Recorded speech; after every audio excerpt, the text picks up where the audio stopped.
What's up, everybody? This is Jeff from the Overwatch team. We are super excited to be back with another developer update, but even more than the developer update, we're excited that beta is back. We hope for those of you who are in the beta, you're having a smooth experience. We're really excited to get your feedback. We need to know what you guys think of the game. We need to know what we need to change before launch, so it's a very important process for us. So, as many of you have probably realized by now, there have been a lot of changes to Overwatch since the last time that the beta was up and running. So I'm going to try to cover some of those as briefly as possible. First of all, we have the new progression system. And I think there's a lot about the progression system already out there. We have a really in-depth blog post that you guys can read to get all of the details.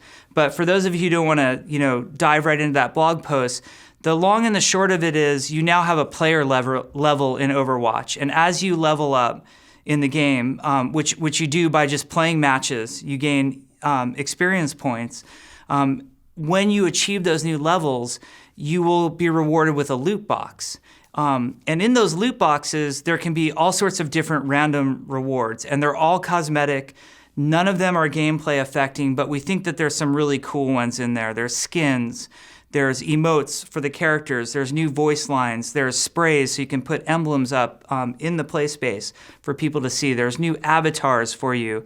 There's what we call highlight intros. So if you get a play of the game, your character will do this really amazing animation, and I think it looks pretty amazing. So hopefully you guys like that content.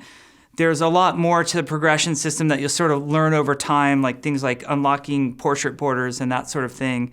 There's infinite levels to it, so the more you play, you can always just sort of level up. And it has no bearing on the competitive landscape of the game, and I think that's what's really important about the progression system. It's sort of the game's way for thanking you for playing without putting a heavy burden on you that you have to level up to really be viable in Overwatch. So beyond that, we've added a lot of new ways for you to play Overwatch, and I'm going to cover some of these as briefly as I can. One of the ways that we're very excited to talk about is what we're calling play versus AI. And really the inspiration from this comes for us from Heroes of the Storm.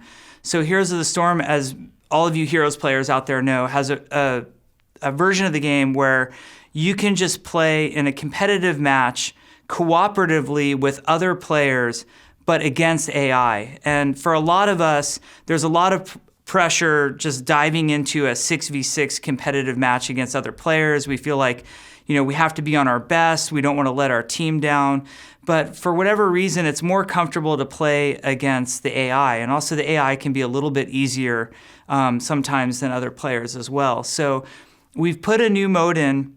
When you click on the play button, you now get options. There's quick play, which you guys are all used to, and now there is play versus AI, which will queue you up with a group of 6 to play against 6 AI opponents. The really cool part about this as well is that you can earn levels and loot boxes through doing this. So it's a great sort of introduction to the game. If you're learning a new hero, you're not feeling entirely comfortable with a new play style, or you just came off of a long break from Overwatch, you can always come back and just play versus AI. So that's going to be in there for you.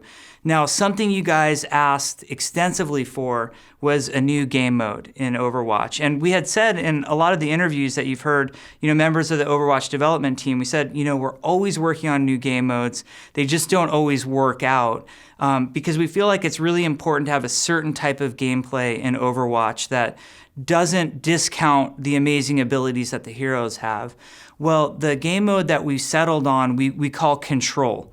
And I think those of you who have been around FPS communities for a long time will know this mode to be most similar with what we call King of the Hill, or FPS vets think of as King of the Hill.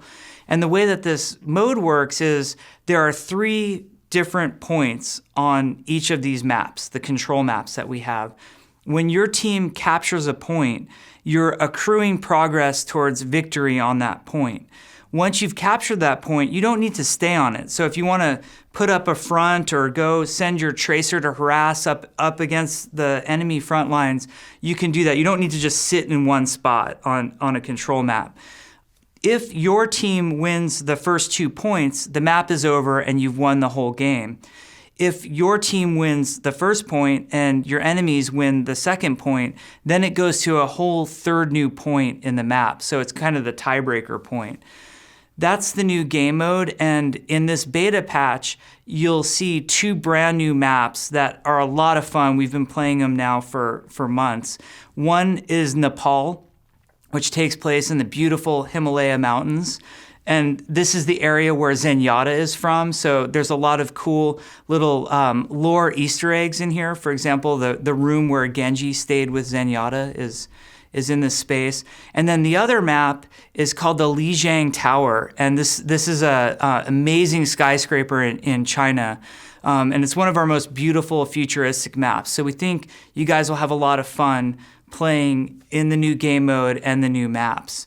Now, beyond that, we were reading a lot of your guys' comments and listening to a lot of feedback from players in the beta. And there was a request, hey, we want more game modes. So obviously we've got Control coming, but a lot of times when the request would come through for a new game mode, it would be the type of thing like, hey, it would be cool, like a cool game mode would be only Hanzos versus Genjis, or a cool game mode would be that you can't have 2 of any of the same hero. And there's sort of a semantics issue going on here because I don't really think of those necessarily as complete separate game modes, but just fun rule sets to play with. So we did a lot of talking on the development team, and we decided to really change the private game feature. In fact, we renamed it to Custom Game, which is more in line with games like, StarCraft and Heroes of the Storm. And we really start to blow out the number of rule options that you have to create your own custom game. You're going to find some really fun stuff in there. So let's say you only wanted 2 heroes of each role maximum on each team. You can do that. Or if you've decided that Junkrat is overpowered and doesn't belong in the game, you can make a custom game with no Junkrats. Or you're having a really competitive match and you find skins distracting. Well, you can make a custom game that disables skins. There's also some fun, embrace your inner game designer features in there as well.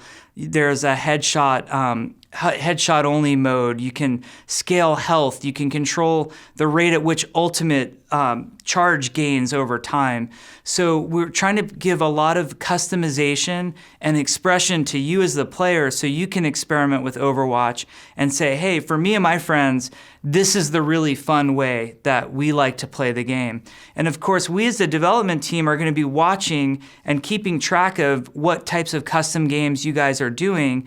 And if there are really popular features that we see in custom game that the community is really embracing, we'll talk about trying to incorporate some of those back into the core game design when it comes to the quick play mode as well. You're going to see a lot of other improvements to the game. I hope you have a lot of fun checking everything out. If you guys have questions, we'll do our best to be answering it on our social media sites and also on our forums. We want to thank you for your patience when the beta was down. And as always, we look forward to what you guys have to say about Overwatch because we feel like we're making this game with you guys. So thanks for everything, and we look forward to our next chance to catch up together.